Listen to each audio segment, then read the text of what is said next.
Championship week in the Always Sunday Football League. We're down to two teams. It's all come down to this. All our sweat and tears and hard work has come down to two teams in the Always Sunday Football League. We're going to talk about that. We're also going to talk about the two teams that will be vying for the championship in the Laces Out Fantasy League. And we might even get into the Beer League. But we'll see what happens. And you know what? Might even talk some National Football League. My name is Dave. I'm your host, joined as I am every week by nobody. It's just a solo show today, it looks like. We may have a Christmas miracle, and somebody else might pop in and join. But right now, it's just me and you. So, Merry Christmas if you celebrate. Happy holidays if you're into that sort of thing. I like fantasy football, and it's Tuesday night, and we got a game to win. So here I am every Tuesday, 9 o'clock, doing our thing in the Always Sunday Football Show. I'm going to break down some fantasy football. I'm going to break down some NFL football. And if you're bored hanging out with your family, if you're done with that, if it's just you've had enough, you can hang out with me. We'll talk some fantasy football. If you want to stress out over your lineup, your championship lineup, I'm the right person to stress out with because I'm stressing out myself. I've got a couple championships coming up. So let's just get right into it. The Always Sunday Fantasy League this week. We had a couple of pretty good games. I can't say great games. One of the games was great.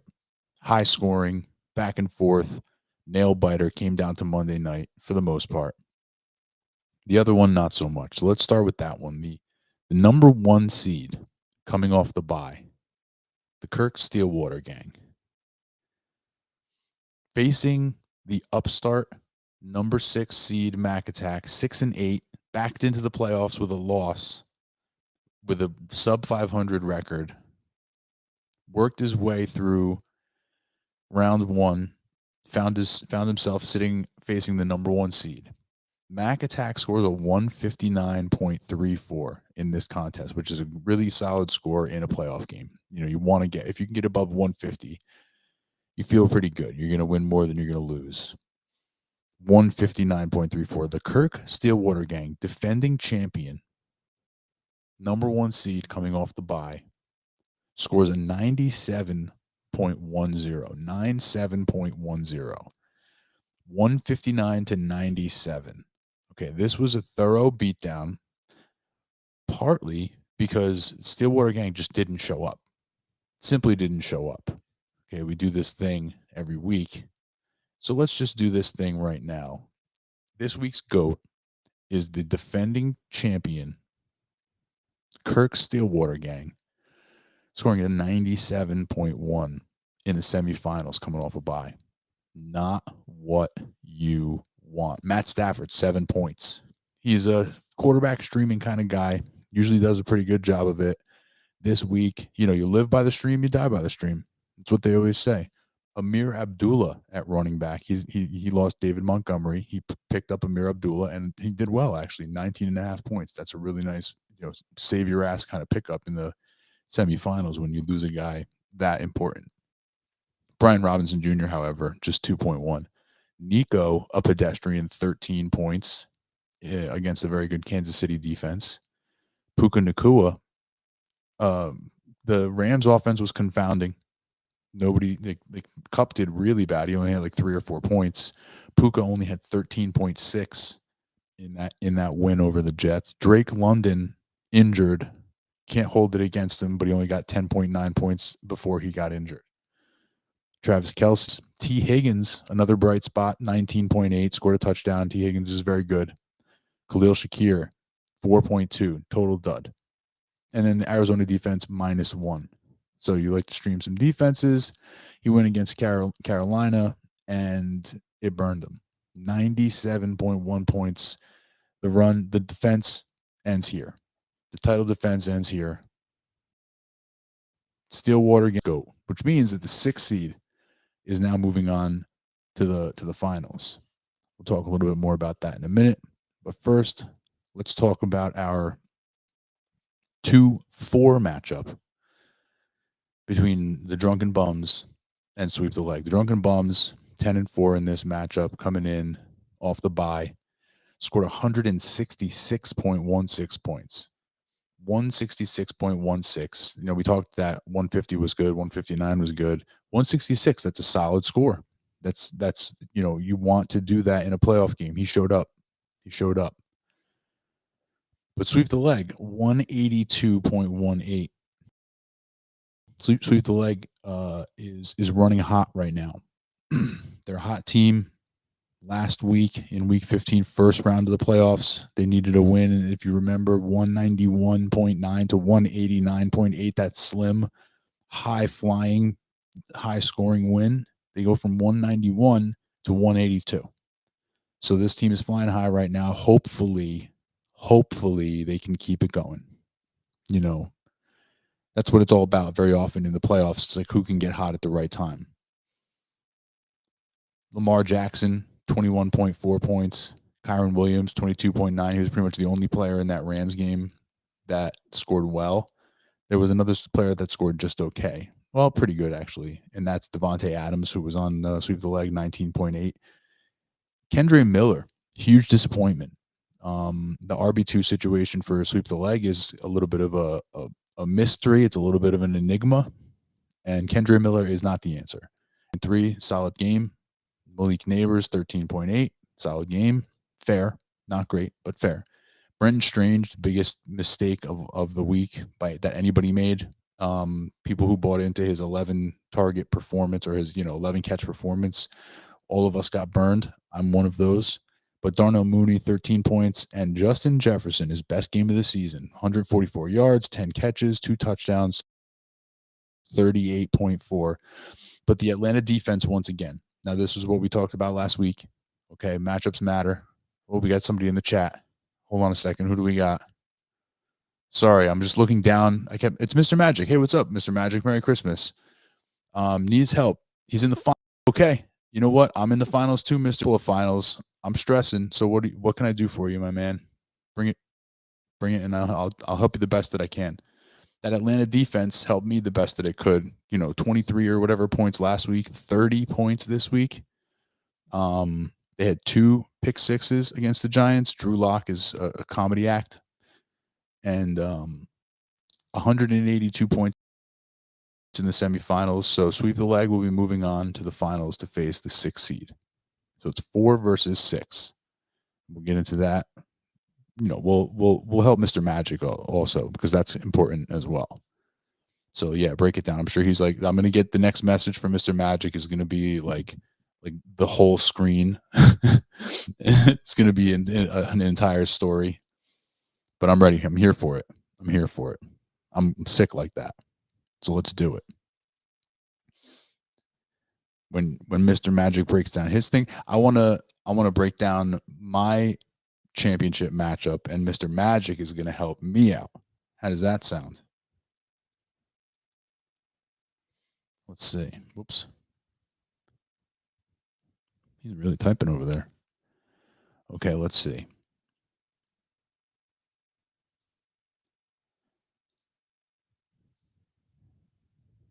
Here we go.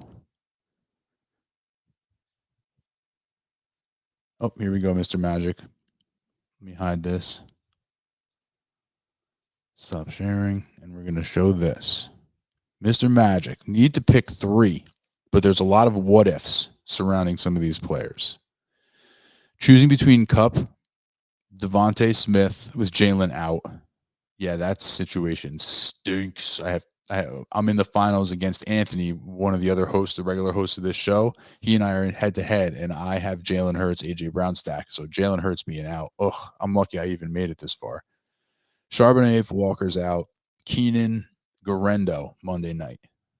Garendo's got some health concerns too, doesn't he? He missed this week. He missed this past week. What do we know about Garendo's health going forward? That's probably important. I'm going to see what I can find out while we're chopping this up. Kupp, that's also I just had Kupp play in a league and he scored 3 points for me, like 3.6 points. He's been miserable the last couple weeks, so he's terrifying. I don't think Man, I don't think you can play Devontae Smith without Jalen Hurts. Charbonnet is a definite yes. If Walker's out, Charbonnet is a yes. That's kind of the easiest one here. Oh, and Keenan Allen, he's an easy yes also. He's been killing it since the offensive coordinator change, since what's his name, Waldron got out of there, and then eventually the coach as well, the head coach Eberflus. Keenan's been the one who's been like the most consistently eating. So I'm putting in Charbonnet, I'm putting in Keenan, and then if Garendo is healthy, that's who I'm going to go with here. Let's see if I can get this to come up here. What's his name? Isaac Garendo? I'm not going to be able to spell this, right?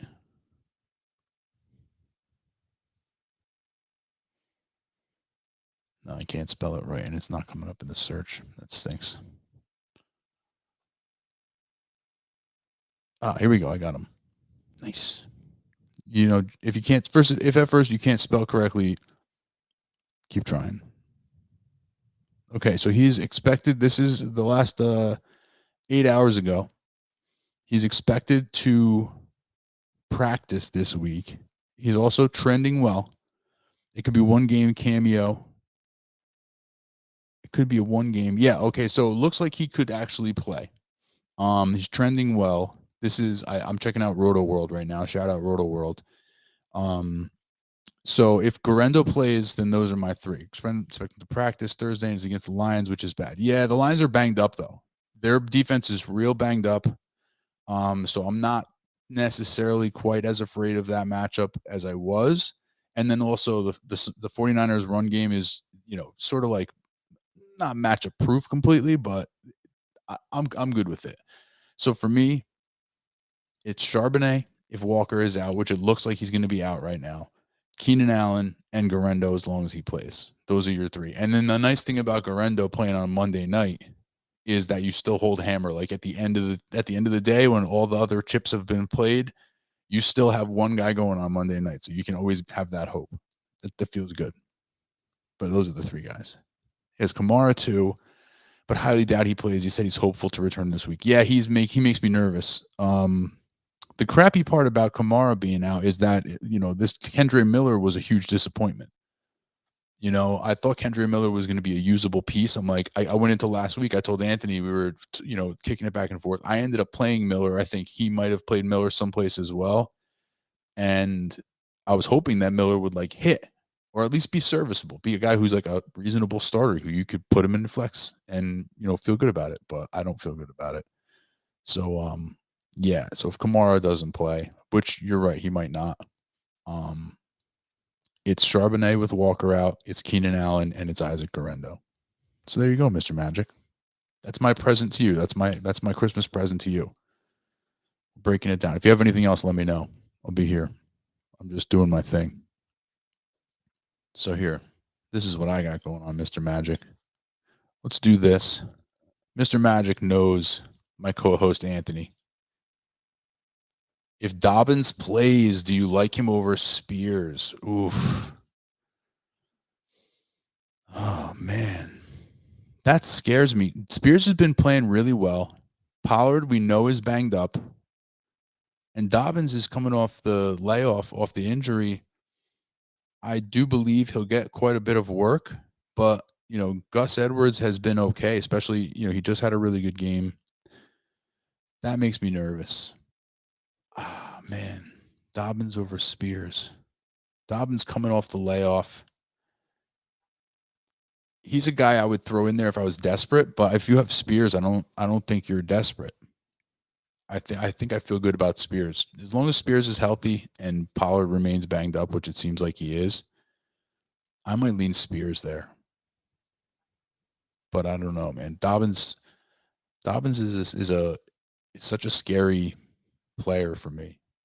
I had him early in the season. He was doing very, very well. And then I traded him high, after a few weeks because I was just waiting. I just couldn't believe that he was just going to go through the whole season and not get injured.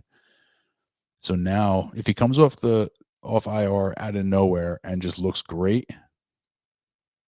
Yeah. Let's see. Feel like Spears was only used for game scripts because they're playing Jacksonville. So in that situation, you say that they didn't need Pollard, so they just played Spears. I thought Pollard was banged up. Isn't Pollard injured? And that's why they're playing Spears?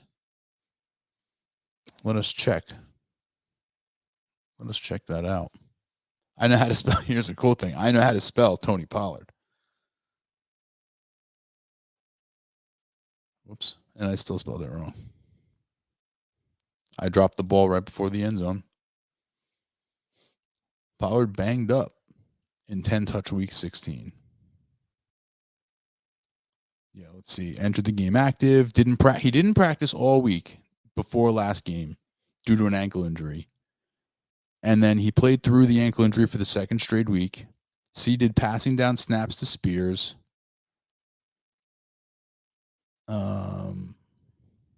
Yeah. No, Pollard, you're right. Pollard wasn't ruled out or anything. He was just banged up in the game. He had Mason Rudolph threw him a hospital ball apparently, and yeah, he's got an ankle injury. He's nursing. Game script. I think you're right about the game script part though, but it's just a signal that he could completely be game scripted out, which means that Spears could be game scripted in, of course. But like, I guess if you feel good about Dobbins, because Dobbins looked good when he was playing, and he was certainly the workhorse. Like Harbaugh was not afraid to give him the work. So you could roll with Dobbins because the more we talk about it, the more I'm realizing that Spears is a huge question mark. There's a lot of ifs involved in Spears being successful. So yeah, maybe Dobbins is the play. You might be right on that one, Mr. Magic. Hey, a Manster, 23. Happy New Year. Happy New Year. Happy Christmas. Yo, in case Hurts doesn't play, what's a good QB pickup? Taking Geno right now. All right, listen to me, Mr. Manster. Oh, nope. Okay, I thought Anthony signed in, but he didn't. Okay, so listen, Mr. Manster, here's what I got for you. It's going to sound crazy when I say it, but just hear me out. Bryce Young. Bryce Young. What do you think about that? Let me see here, because Bryce Young is playing against. Let me bring it up for you.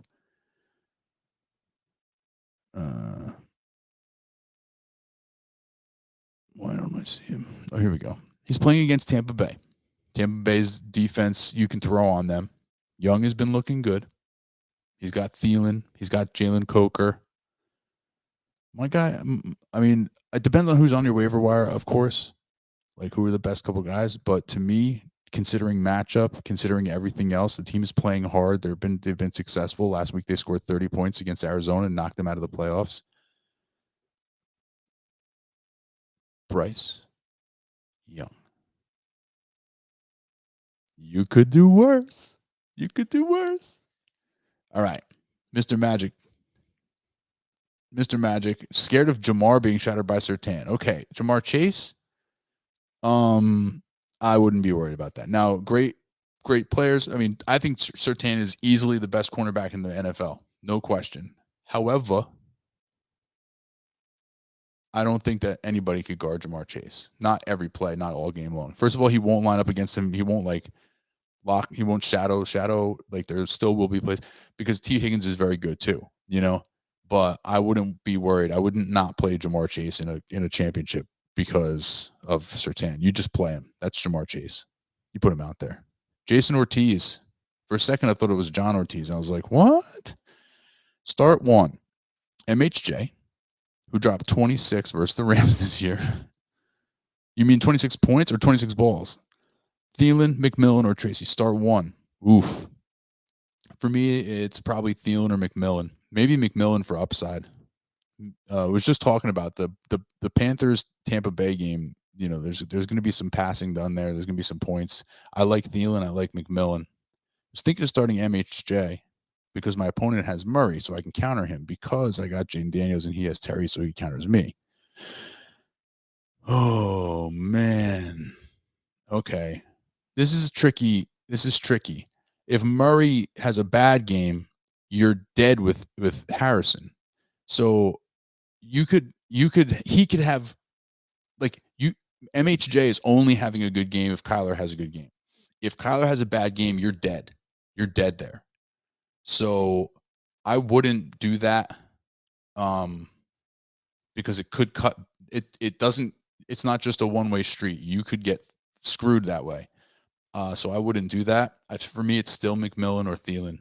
McMillan. If you want like upside, it's McMillan. If you want floor, it's Thielen.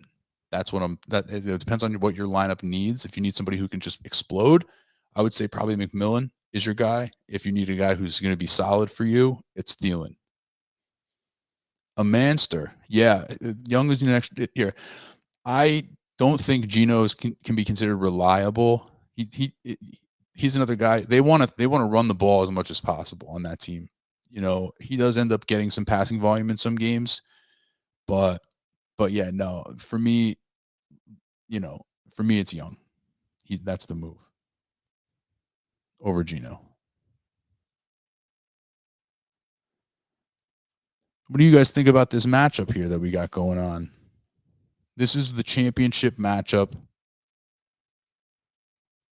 between. Yeah, that's right. The championship matchup between Anthony and I. Hurts. I was just talking about this. I have Hurts. Hurts is getting. He might be out this week. So a Manster. I'm in that boat with you, and that's the decision that I'm hopefully making. Like I gotta wait for waivers to go through, but hopefully that's the guy I get.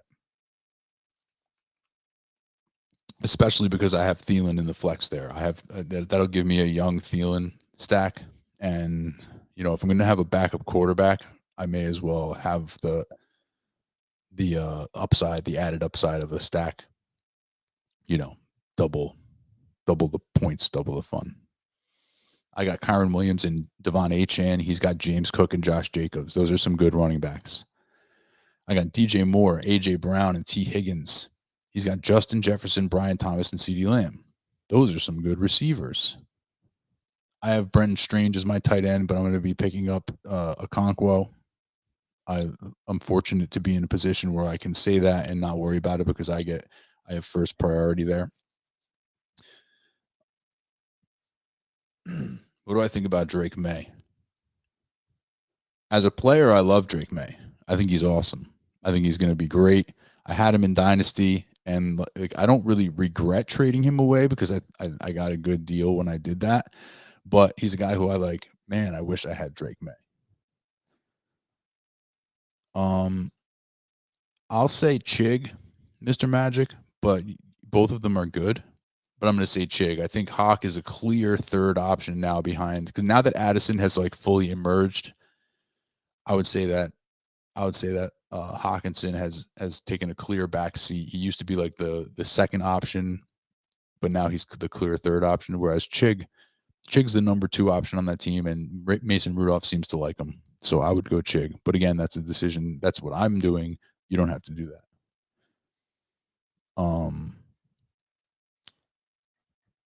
So yeah, like I said, I ate the trash with Brenton Strange last week. I played Brenton Strange.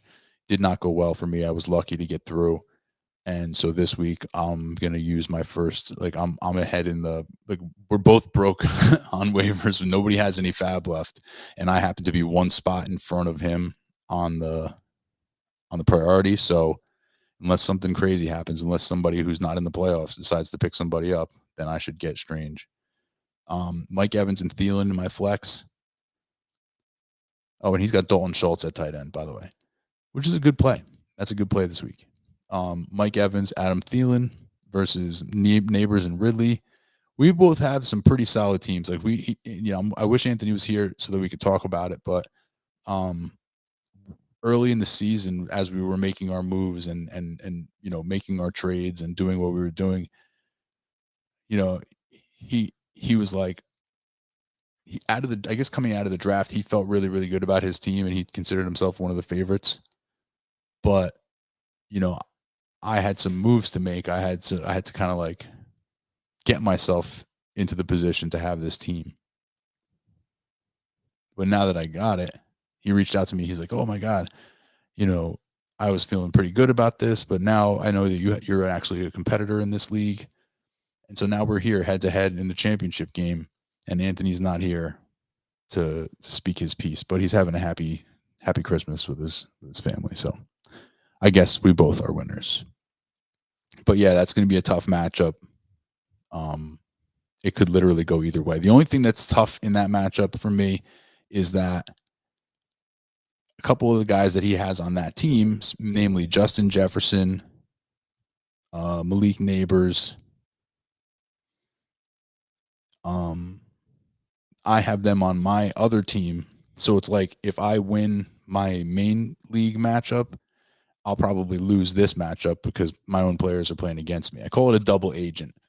If you got a guy who's on your team, he's on your squad, and you're relying on him, but he's also playing against you on another team, that's a double agent.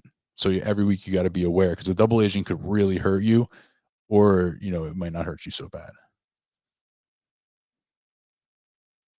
I hope I answered Manster's question about Drake May. I probably didn't. I think I started talking off, but yeah, I would play Bryce Young over Drake May. He probably isn't even watching anymore. Okay. So we talked about the beer league championship, so that's cool. Whoops. So we just figured out, or we just talked about the Always Sunday League semifinals. Sweep the leg victorious, Mac Attack victorious. So let's go ahead and break down that matchup right now.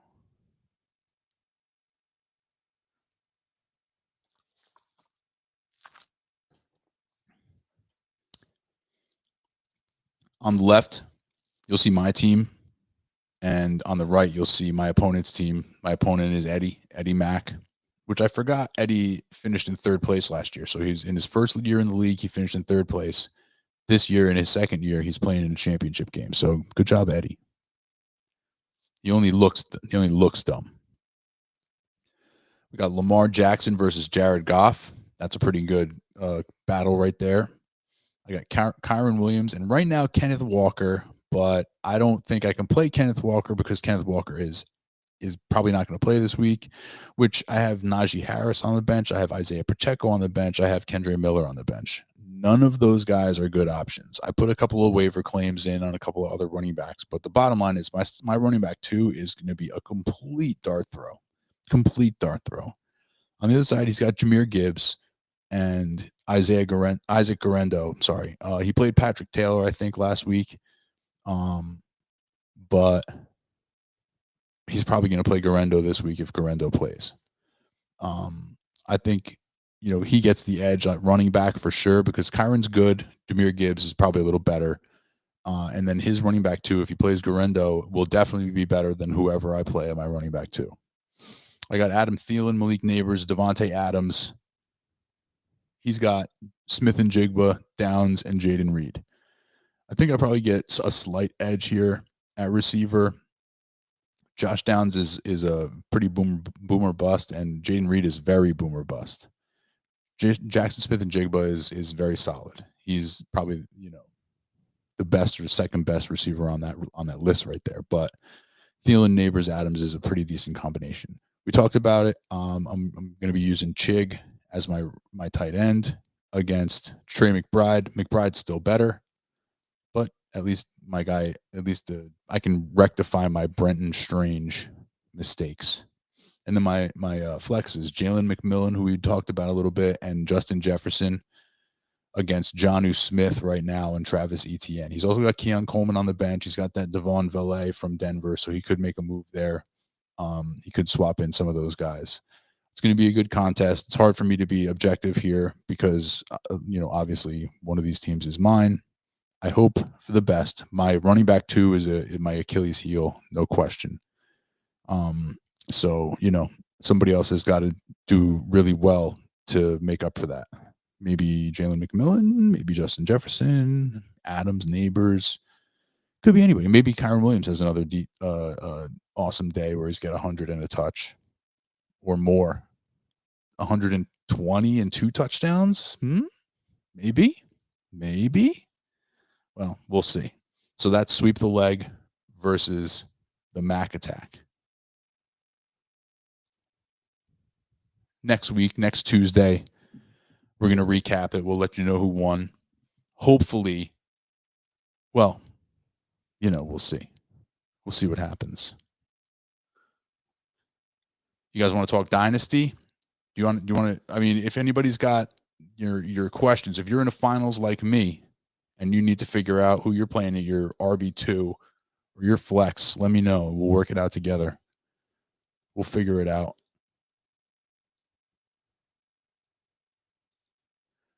So now let's look at the Laces Out Dynasty League. This was probably, I mean, if it's not the worst loss, it is among the worst losses I've ever suffered. I was the number 2 seed and certainly one of the strongest teams in the league. I was second in points scored during the season, playing against the 3 seed. And as has happened multiple times this year, the guy I'm playing against has their best game of the season. Out of nowhere, explodes, has their best game of the season. In this case, Golden Showers part 196.06 to my 168.42. The Red Knights fall to the Golden Showers part 2. 196.06. Yeah. In case you're wondering, that is his highest score of the entire season. In case you're wondering, yeah, he did have Jonathan Taylor and James Conner. Okay. And, you know what? Let's not leave out Chuba Hubbard, who's suddenly Emmitt Smith, and Jameson Williams, who all he does is catch bomb touchdowns. Yeah. In case you were wondering, he did have all those guys on his team. And yeah, I lost 168 in the playoffs, and I lost. That's how it goes. But the worst part about this probably is that it's a dynasty league. So like my window is to win is now. So that's 1 year that I've already failed to win during my championship window. I got Travis Kelce on my team. I got Devontae Adams on my team and Mike Evans. These guys are not spring chickens. Terrible loss. Terrible loss. Congratulations, Danny, you jerk. He'll be playing in the championship against the number 1 seed, Shady Acres, who did take care of business over the J. Grizz Maulers, 146.34 to 120.78. Jalen Hurts, out, gone, down. Still won. Same thing with me in that other league. Somehow still pulled out the victory, but are now going to be... Let's look at who his backup quarterbacks are. This is comedy. His backup quarterback is Cooper Rush. So in the championship game, he's going to be starting Cooper Rush. That's something. Jahmyr Gibbs played very well. A.J. Brown. Brian Thomas Jr., that's his guy. He planted his flag on Brian Thomas Jr., and he nailed it. In a dynasty league, Brian Thomas Jr., what? Fantastic pick by Anthony. Called his shot there. He called a couple shots. That one actually hit. On the other side, Michael Penix was started by Jay Grizz. Not what you want. But he looked good, though. James Cook. But, just not enough. Just not enough. Jay Grizz falls. Shady Acres is going to be playing against Golden Showers Part 2 in the championship. Let's break it down. Let's take a look at it, right? Let's see what we've got going on. Now, as I mentioned, Jalen Hurts injured. Probably most guys miss. Most guys, when they get a concussion, they miss. Jalen Hurts probably not going to make it. And it looks like it's going to be Cooper Rush time in the championship. So talk about disgusting plays that you have to play in a Week 17 desperation situation. CJ Stroud on the other side. Tufan Habib. Here we go. Brian Thomas Jr., Terry McLaurin, CeeDee Lamb, Nico Collins, Jerome Ford, and I need 3. Well, you have 5. Congratulations. You need 3. You have 5. So, okay, pick 3. It's going to be Brian Thomas. It's going to be Terry McLaurin. It's going to be Nico Collins. That is the correct answer. But honestly, you really can't go wrong. If you don't feel good about any one of those guys for any particular reason, like I don't know what their matchups are, right? So somebody might have a terrible matchup. Somebody might have an awesome matchup. Like last week, Jerome Ford had an awesome matchup. I don't know if he has an awesome matchup this week, though. I can tell you in just one moment. Jerome Ford playing against Miami at home. That's not bad. It's not great, but it's not bad. Okay. 2 wide receivers and a flex. Okay, 2 wide receivers and a flex. Oh, in that case, it's Brian Thomas Jr., Terry McLaurin, and Nico Collins. Yeah, man. Those are the 3. CeeDee Lamb is a good play, though. I mean, let's not, don't get me wrong. CeeDee Lamb is a good play, but I want to say, I'm not sure who Dallas is playing against Philly. I don't love that matchup for CeeDee Lamb necessarily, especially when you have these other great options to choose from. So that's what I would do. I would do that. Jerome Ford, fine player, but not in the same category with those guys. Jerome Ford, Kyron, and Rachaad White then for running backs. So you need 2 of them? It's Kyron and Jerome Ford. Rachaad White splits the work. He's been looking decent, but he splits the work. Bucky Irving is just the better player.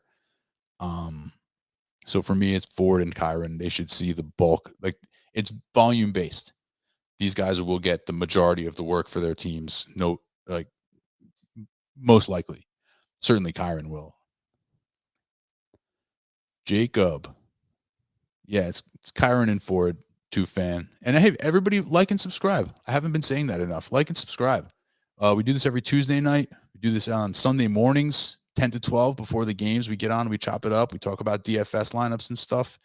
Like and subscribe. Tell your friends. Jacob Ander, Flex 2 in PPR. Chuba, Pickens, DJ Moore.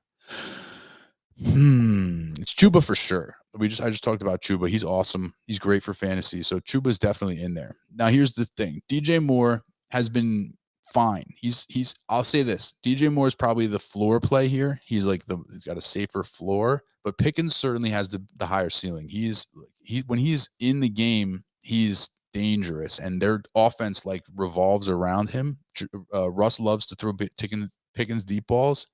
So for me, it's Chuba and Pickens, but DJ Moore is a good play as well.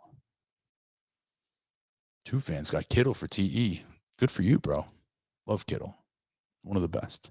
Jacob, should I stick with Ertz or pick up Schultz Okonkwo PPR?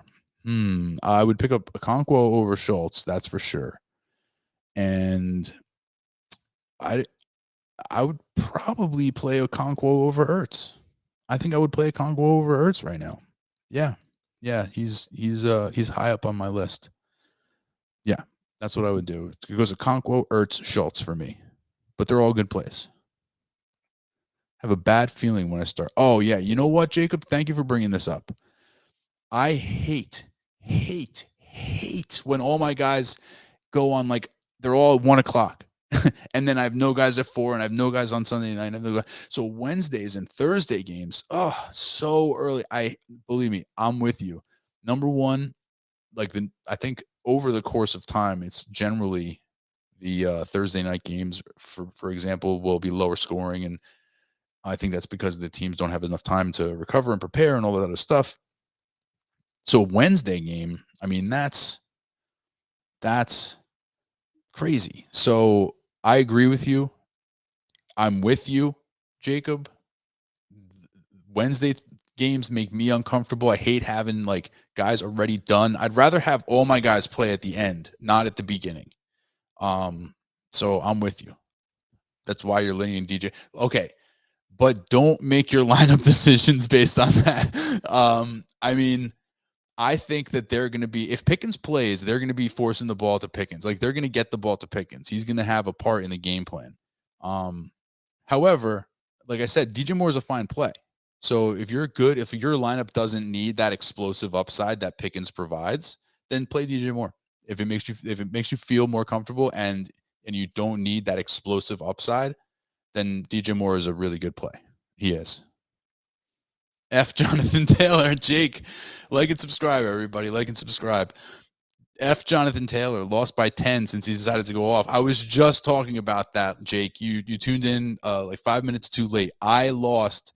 It was one of the most painful losses. Matter of fact, I think I'm showing the championship lineups right now. Yeah, I would be in this championship lineup in this dynasty league if not for Jonathan Taylor. Jonathan Taylor crushed all my hopes and dynasty dreams. Yeah, John, like that's got to be one of the worst feelings in the playoffs when a guy just explodes for 40 or 50 points. A couple years ago, I think it was like 20, I was maybe more than a couple years ago, 2014, 2013, Jamal Charles went berserk. I was coming off a bye in the second round. I was playing against Johnny, one of the other normal hosts on this show, and he had Jamal Charles go off for 63 points against me. So my entire season was over in the blink of an eye. It was brutal. Jacob. Then again, more plays on Thursday, so it gets the same either way. Oh yeah, okay, yeah, it's the difference of one day. So then I think it comes back down to what I was mentioning, which is what does your lineup need? Does your lineup need steady?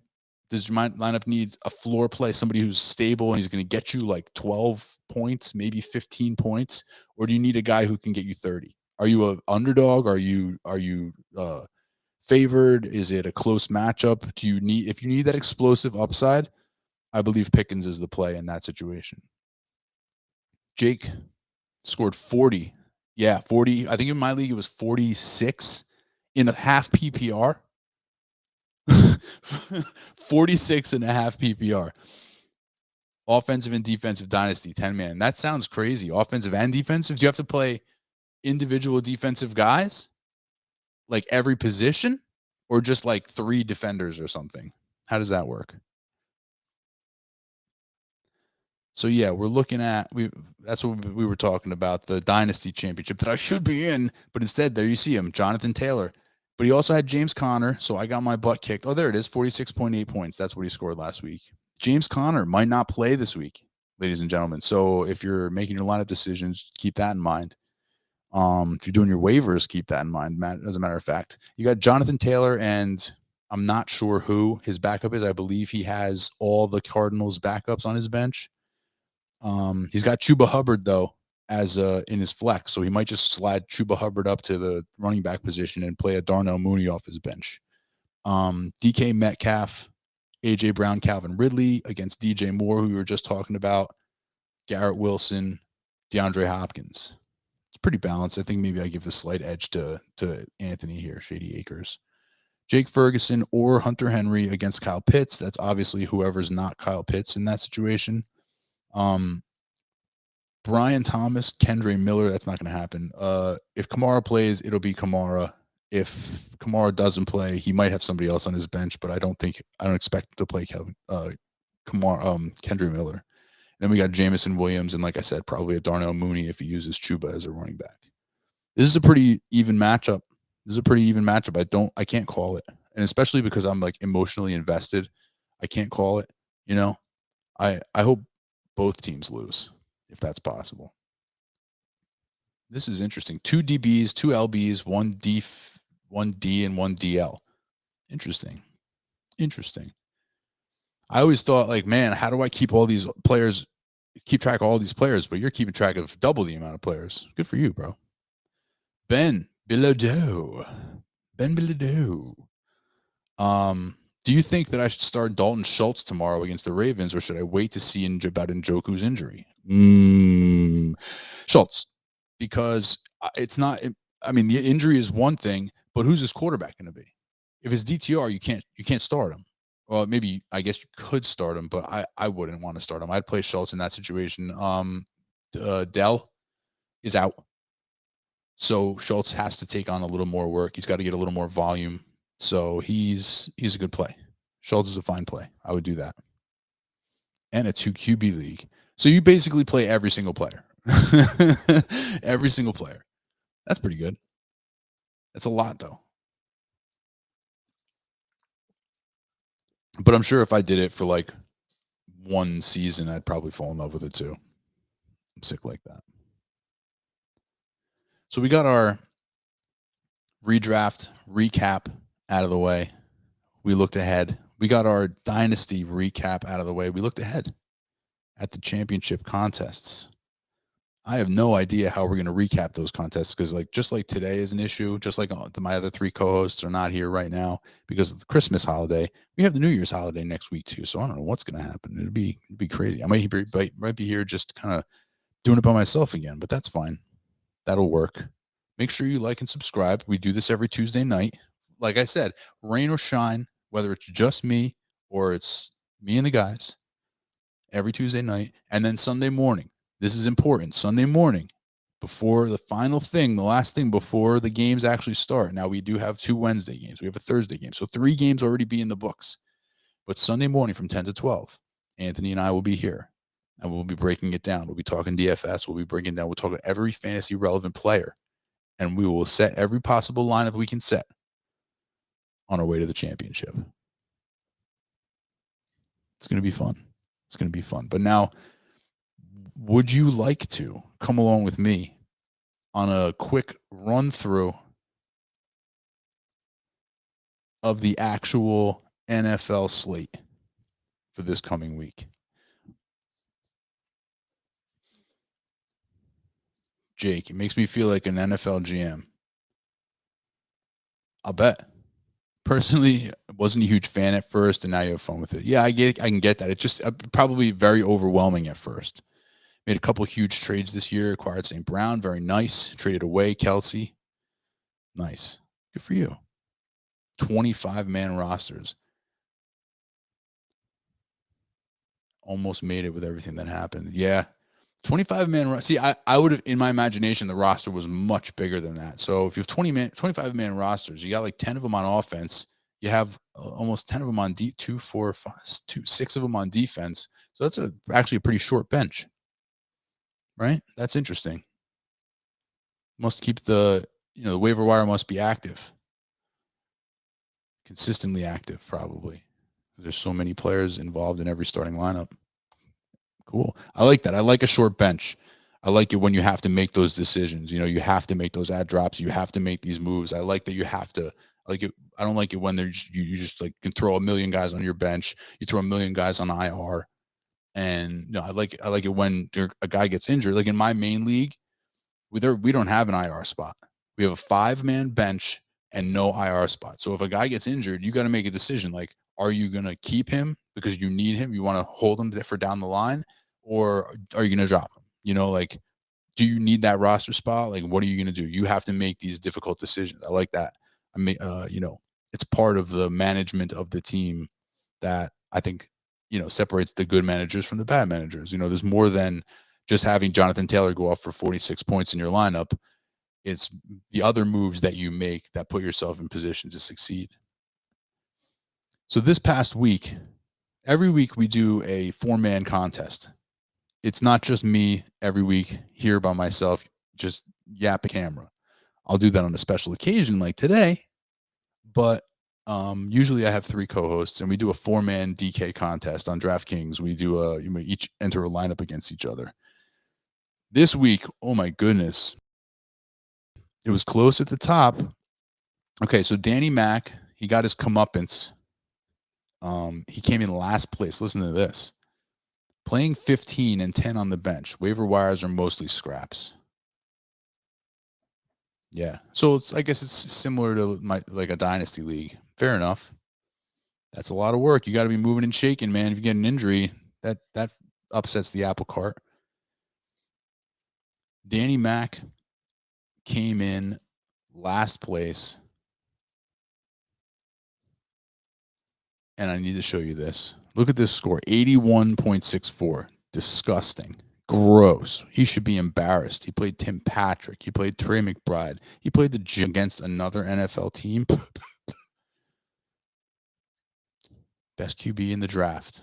Need to draft a stud. Purdy has left me down consistently. Lamar has carried, though. Best QB, you mean, Jake, do you mean the best QB in the upcoming rookie draft? Who do I think it is? Mr. Magic. Colts D versus the Giants or Philly versus Dallas? Okay, so the Giants are worse, so it's a better matchup for the Colts, but the Colts defense isn't as good as Philly's defense is.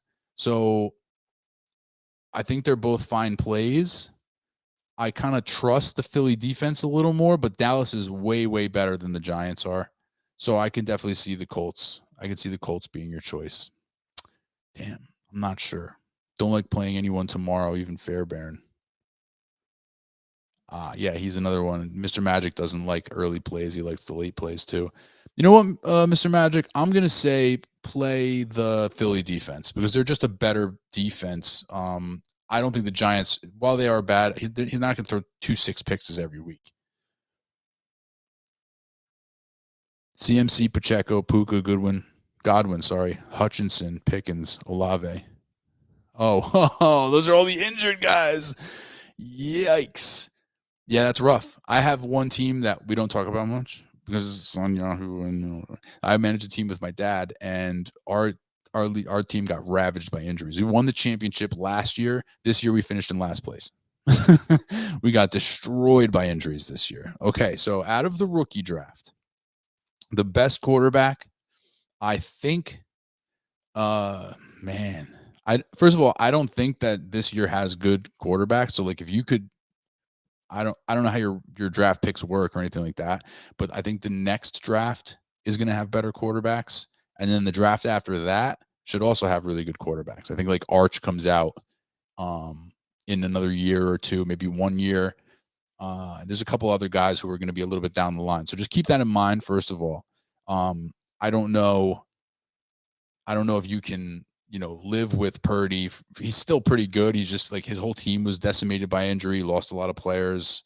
Um, if you can live without like selling betting, my point is for short term, I'll just answer the question simply. For short term, I like Shador Sanders. For long term, I like Cam Ward because Cam Ward, I think Shador Sanders will be more pro ready. He'll be able to start right away and like play well, but I don't think there's anything special about Shador Sanders. Like I don't think he has a great arm. I don't think he's not fast. He's not like super athletic. He's not big. There's nothing particularly special about him. He's just like fine. He should be able to run an NFL offense, but I don't think he's going to be like a fantasy superstar. That would kind of surprise me. I'm not a draft pundit. I'm not like a draft Nick. I don't know tons. I wish my co-host John was here. He would be able to give you maybe a more thorough answer. But you have the third pick in the first round. Hold on a second. Okay, so let's talk about this. If you have the third pick in the first round, I don't think you should pick a quarterback. That's what I have to say about that. If you're picking third overall in this coming rookie draft, I think the first pick in the draft is probably Ashton Genty.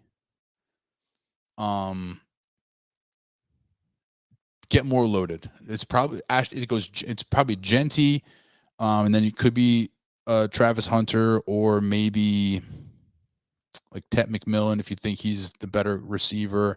It's those three guys. Then you got the other running backs who like the guys. If any of the Ohio State guys come out, there's a couple of really good running backs. If you have the third pick, I wouldn't get a quarterback this year. That I think you're not going to be able to get the value. Get more stacked at those positions. It's fine because if you get one of these stud, Genty's probably going to go number one in like every rookie draft. He's definitely going to go number one in my rookie draft. I don't have that pick though. And you're right. It is a toss up. It could be Travis Hunter. It could be Tet McMillan. It could be another one of the running backs that come out. But I think a quarterback would be a reach in this draft. But what you could do is get a Travis Hunter or get a Tet McMillan and then trade them for a quarterback. Like that's also a possibility. Like I think that's probably more realistic, or maybe you get a Travis Hunter and then you trade a different guy on your team for a quarterback or something like that. This draft probably isn't the one for you to get a quarterback, unfortunately. Not like a fantasy star. Or I said again, unless you want to wait, because Cam Ward could develop into that, but it's too much of a risk for me, especially with the third overall pick and all these other really talented players available. Puka, Olave, Pickens, St. Brown, Godwin, Pacheco, Connor, Hubbard, Tracy. Get a running back. Get a running back. That's an easy one. Get a running back. You got CMC. You got Connor. Those guys are past their. Connor seems like something's like he's like made out of metal or something. Like he's just so good, but he misses like some games every year. But he's a little older. CMC is a lot older. Grab a running back because they get hurt.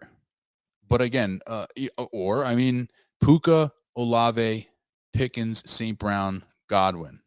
We saw Puka get hurt a lot. We saw Godwin go down for the year. Either way, I think if you get a running back or a receiver, you'll be good. I think you're good, but you can never have too many of those guys. You can never have too many of those guys. I wouldn't go for the quarterback. Yeah, I'm not into college sports that much either. I know Genty. I know a couple of guys. Like I said, I know Titaroa McMillan. I'm proud of myself because I can say that name. Travis Hunter. Was it Quinshon Judkins from Ohio State? There's also another Ohio State guy whose name is escaping me. Henderson, I think. Travion Henderson. Anyway, yeah, go receiver or running back. You do your draft offline after the NFL draft. Yeah, that's smart. Well, we do ours online. It's like a slow draft, 4 hours on the clock. But yeah, we'll probably do ours in like August, honestly, once the guys are through training camp and all that stuff. Billy Bishop. Hey, guys, make sure you like and subscribe. We do this every Tuesday and Sunday mornings, 10 to 12, right before the games. We chop it up. Billy Bishop, start. Is that the guy from the Boys? Is that Billy Bishop or is that Billy Butcher? Start Pickens over Myers or McMillan, half PPR. I would start him over Myers for sure. I do like McMillan quite a bit this week. Pickens carries a certain amount of risk. It's a little shaky for me, so I might rank them McMillan, Pickens, Myers. But if you can play two, it's Pickens and McMillan for sure. You traded the 1-1. How? Why? Why did you do that? You have a good team. Yes, you have the 1-3. That's fine. That's fine. Yeah, no, that hurts. In a year like this year when everybody knows the clear one is going to be this dude, yeah, that hurts. But if you end up with a 3 and you still have a really good team, then you're doing fine. But yeah, in a year like this where there's like that one guy, the Ashton Genty, there is like he's the one prize of the draft. It feels a little bad. Travis Hunter playing wide receiver. Oh my goodness, that's right. Travis Hunter playing, that's right, because he's got Jake has a dynasty where you're playing offensive players and defensive players. So if he gets Travis Hunter, you could start him in a defensive position and get the offensive stats, right? Is that what I'm hearing? Because that's a cheat code of all cheat codes. That's who you should be trying to draft. If Travis, I think we cracked the code here, Jake. If Travis Hunter, you could put him in your cornerback slot and get wide receiver numbers plus cornerback numbers from him. That's the slam dunk. He's a unicorn of unicorns. In that league, in your league, he might go. You could make him go number one. You can make the case for him going number one in that league. That's crazy. Never thought of that. The 1-3, the 1-8, the 1-12. Sheesh. Wow. You were busy bee. Good for you, Jake. That's pretty good. But yeah, man, that blows my mind. If you have Travis Hunter and you can play him as a cornerback and you get your wide receiver stats on top of that, forget about it. I'll tell you this. You're new to the dynasty world. I like to gamble too. The one lesson that I've heard from a lot of people is that draft picks are not worth as much as a real player. Like if there's a player who's already good, a draft pick they're worth more than a draft pick. Draft picks there's still a lot of risk in draft picks. I mean, that's not like genius. I didn't, I'm not trying to like make up something genius or anything, but that's what I've heard. So sometimes I think because sometimes people overvalue draft picks, and so just be careful not to do that. But it looks like you didn't. It looks like you built your team with legitimate players. So it seems like you got your head on straight. Yeah, I don't know if Travis Hunter's going to play in both positions in the NFL either, but that it's like a Taysom Hill situation. Taysom Hill, you could play him as a tight end, but he was getting all those other stats. You put him in as a cornerback, and he's getting receiver stats. Please, that's awesome. He's my pick. That's who I would pick. So yeah, the DK contest. Danny came in 4th place. He embarrassed himself. Felly, Anthony got a 152. Pretty good lineup. I got a 158. It's an even better lineup. A lot of fire emojis. But Johnny Boy came away with the win. James Cook, Jahmyr Gibbs, Brian Thomas Jr., Jerome Ford, studs. Did a nice job. Good job, Johnny. We'll have to get the stats from Anthony next week when we reconvene. But now we go real quick. Not too crazy. Not going to dive too deep into it unless you want me to. Go and go through the games real quick. No big deal. Have a good night, Jake. Thanks for tuning in. Make sure you like and subscribe. Whoops. There you go. Yes, thanks for tuning in, Jake. Merry Christmas. Happy holidays.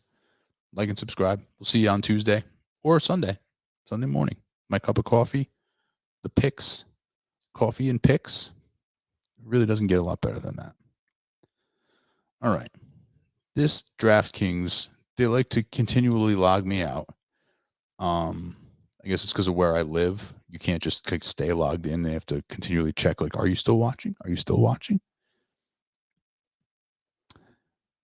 Tomorrow, we talked about it with a couple different people now. We don't like playing fantasy players in the early games. Not on a Wednesday when you have them just hanging out there in the middle of nowhere, and then you got to wait for 4 days for the rest of your team to play. We don't like that. I don't even like playing my guys at 1 o'clock and not having them at 4 or at night or the next night. Forget about Wednesday. But these are good teams, so you're going to have to play your players. Chiefs at Steelers should be a really good game to watch if you love football, because it might not be a flashy game or a splashy game, but it will be a good game. These are two very good teams. Steelers at home, 2.5 point underdogs with a 44 point over under. This one is, the Steelers being at home and being underdogs. The Chiefs haven't been beating up on anybody. They just keep finding ways to win. The Steelers team feels like it can be a team that could find a way the Chiefs. If they have George Pickens back, it changes their offense quite a bit. I'm probably still going to pick the Chiefs and lay the points here. You can give me the under 44. I think these teams kind of like slug it out a little bit. It gets in the muck, but then somehow the Chiefs still figure out a way. I mean, I wouldn't be surprised. 2.5. Steelers 2.5. That could hit. Ravens Texans, the 4:30 game on Christmas Day. This is another two good teams. Should be a really good game. 47 point over under. It's a little bit higher flying, a little bit more points. The Texans are at home. They're 5.5 point dogs to the Ravens. Now, that's a lot of points. 5.5 is a lot of points, but the Texans just lost Tank Dell. CJ Stroud he might be mid, y'all. CJ Stroud might be mid. We might just have to say it. Like, we might just have to talk about it. CJ Stroud might be mid. I'm going to lay the points with the Ravens here. And you know what? No, the Texans will keep it close. The Ravens are going to win this game, but I'll take the Texans plus 5.5. And you can give me the under in this game. Usually I like to take the overs because overs are fun. But it's an island game. It's a weird Wednesday game. These teams are on an extra short week. It's a holiday. Give me the under, right under 47. It'd be like 46 or 44. Thursday, Seahawks Bears. This one doesn't have as much appeal, but it's got a lot of fantasy goodness. There's going to be some good players in this one. You got your Ken Walker probably not going to play, so that puts Charbonnet squarely in the conversation. The Bears receivers, we've been talking about him, DJ Moore, Keenan Allen, even Roma Dunze. This is going to have some players that you're gonna have to play. Bears are at home, 3.5-point favorites. I'm sorry, 3.5-point underdogs at home with a 43.5-point over/under. Seattle has looked a little bit better. I think they're still trying to fight for playoffs. I think they have to win their division to make the playoffs. I'm going to say that I'm going to take the Seahawks. I'll lay the 3.5 here. The Bears have been kind of coming apart at the seams. Slowly but surely, they're just coming apart at the seams. I think the Seahawks win this game by more than 3.5, and I will take the over 43.5. I do think both teams should be able to score a little bit. Saturday. So we got Wednesday games. We got Thursday games. We got Saturday games. Sunday games and Monday games. Saturday, 1 o'clock, Chargers, Patriots. This one is probably not going to be that visually appealing. The Chargers don't play an exciting brand of football, and the Patriots don't either, putting it mildly. Patriots are at home, 4-point favorites, 4-point dogs. I got to get that. I'm going to get that right eventually. Patriots are 4-point dogs at home with a 42.5-point over/under. The Patriots looked real frisky against the Bills until they didn't. I'm going to take the Chargers and lay the 4. The Chargers really need to win this game. The Patriots, they're just playing for pride at this point and to get the young guys some work. I do like Drake May. He's exciting to watch. He's going to be good. That team has, they're a couple of years away. They have to add some pieces, quite a few pieces. But Drake May, I think he's going to be legit. Chargers, I'll lay the points, and you can give me the over 42.5. 42.5 is low enough. They'll hit that. Broncos, Bengals. Bengals are at home. They basically need to win out plus get help. I do think that the Broncos and Bengals directly affect each other in the playoff hunt. If I'm not mistaken, which I'm often mistaken, the Bengals need to win out, and then they also need the Broncos to lose or blah, blah, blah, blah, blah. So I think if my calculations are correct, then the Bengals really, really, really need to beat the Broncos this week. I will lay the 3.5 with the Bengals, who are home favorites, with a 49.5-point over/under. Ooh. So the Broncos, they're legit. They're pretty legit. They have a good defense. They have a good young quarterback. The coach has got them all playing very well.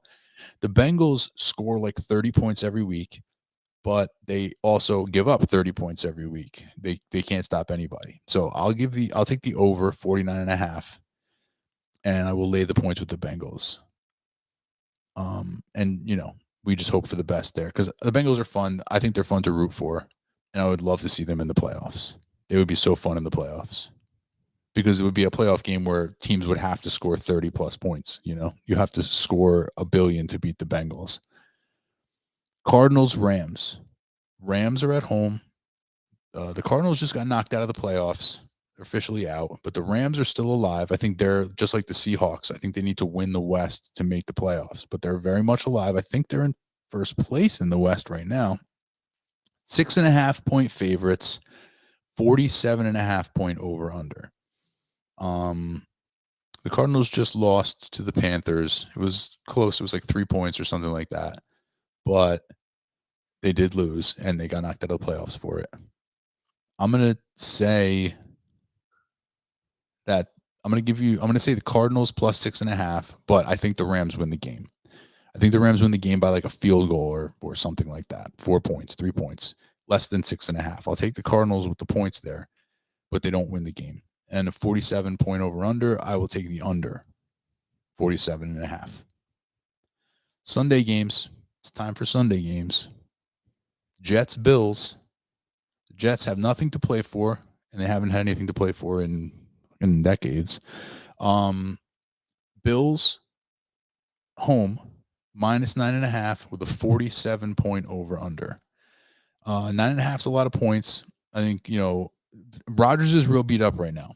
And I think I heard something earlier about how do we know if Rodgers is going to play? He's a little questionable for this week. If Rodgers doesn't play, and that 9.5 suggests that maybe he's not going to play. I don't know. That makes me nervous. As a Devontae Adams owner, I'm very nervous about that. I'm going to have to follow up on that after the show.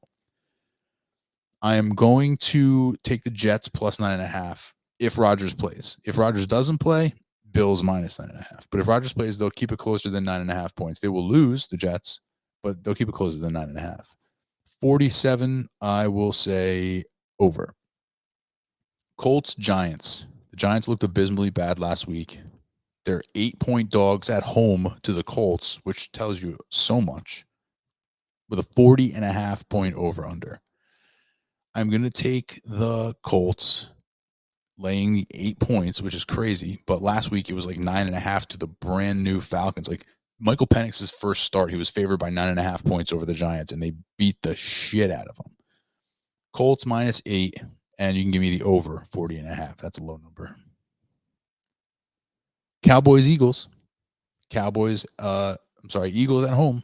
9-point favorites with a 41.5 point over under. Man, I wish I had this up before when we were talking about Eagles defense. With a 9-point favored by 9, the Eagles defense is a pretty good play. The Eagles defense is a pretty good play against Dallas. Even though Dallas with Cooper Rush is frisky,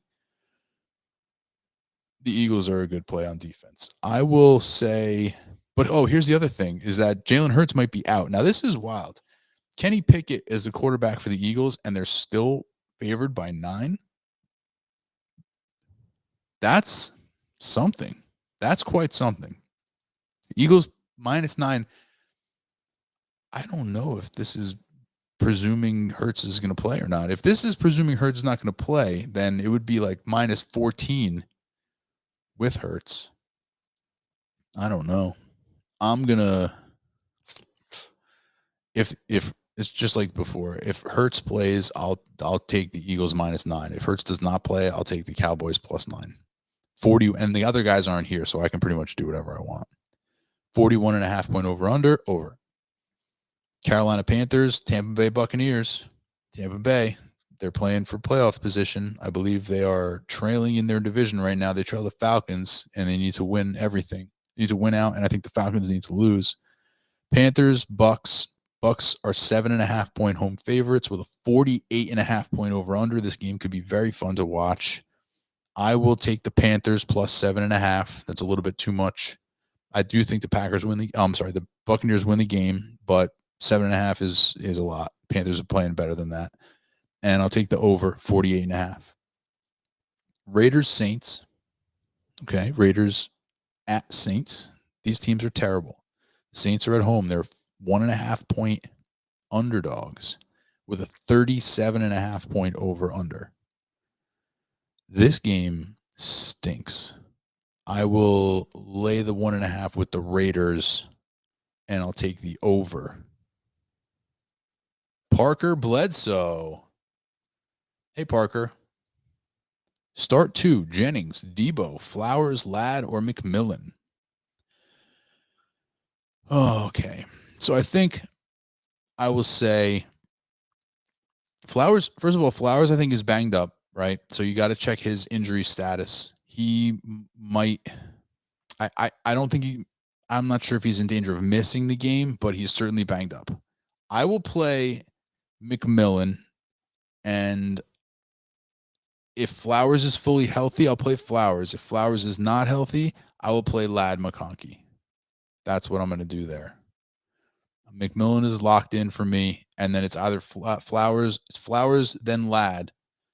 But, only if Flowers is fully healthy. If Flowers is banged up, limited, that whole deal, then I could see playing Ladd. But, I'm starting to think Ladd might be banged up right now. He might not be fully healthy either.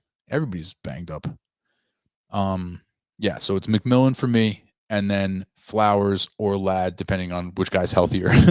Yeah, that should be your deciding factor. Whichever guy is healthier, that's the one. And make sure you like and subscribe. We do this every Tuesday. I say we, like I'm not the only person here, but my co-hosts and I do this every Tuesday and every Sunday morning. We chop it up on Sunday mornings. Titans, Jags. Jags are at home. This is another game between two crappy teams. Merry Christmas, Parker. You're welcome. Good luck. Let me know how it goes. Jaguars are at home, 1-point favorites to the Titans, 39.5-point over-under. We got Mac Jones, we got Mason Rudolph. You can give me Mason Rudolph +1 here and over 39.5. It's a low number. Both defenses are bad. They'll put them up. 4:00 slate. Dolphins Browns. Dolphins are on the road, 6.5-point favorites on the road with a 40-point over-under. We might have DTR. We might have Bailey Zappi. We might have Jameis, although it seems like they just don't want to play Jameis, which I don't understand. I love Jameis. Everybody loves Jameis. You can give me the Dolphins -6.5, and I'll take the over. I feel like it should be cold weather, I guess, in Cleveland, so the Dolphins maybe not, but I think the Clevelands can get right to a degree against the Browns. No pun intended. Packers Vikings. This game is the marquee game of the afternoon slate, if not the entire Sunday day. Carolina Buccaneers is good, but Packers Vikings, goodness gracious, what a game.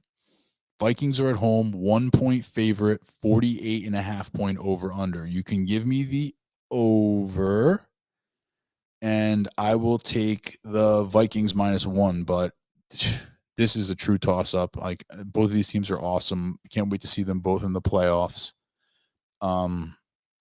This game I'll be watching very closely. I can't wait for this game. Falcons Commanders. Commanders are at home, 4-point favorites over the Falcons. Michael Penix going to be starting his second game. Two rookies, 47.5-point over-under. You can give me the under 47.5. I know everybody wants the rookies to light it up. I'm not so sure, but maybe it's slightly under 47.5. And you can give me the Commanders -4. And then Monday night, San Francisco 49ers, Detroit Lions. The Niners are eliminated from playoff contention, and the Lions are banged up as hell and still trying to nail down that 1 seed. They pretty much can't slip up because the Vikings are, I think, tied with them, and the Packers are right behind. So the Vikings need to win. I'm sorry, the Lions need to win, and win they will. -3, definitely. And 50.5-point over-under, you can give me the under. I took a lot of unders today. I don't usually do that. I apologize. It doesn't usually happen to me. And so, yeah, so that's the slate. I'm not going to do a parlay or any other of that nonsense because the guys aren't here. But we got through the Always Sunday League. We got through the Laces Out League. We even got through the Beer League. And we got through the National Football League. I think we did a good job, guys. Christmas is a success as far as I'm concerned. So yeah, listen, again, Sunday mornings, going to be here talking football, talking fantasy, talking lineups, talking sit decisions before championship week. So don't be late. Get your cup of coffee. I'll see you at 10 to 12. We'll chop it up. And then we'll be able to talk about our wins, hopefully our wins, and not so many losses next week, where it's always Sunday.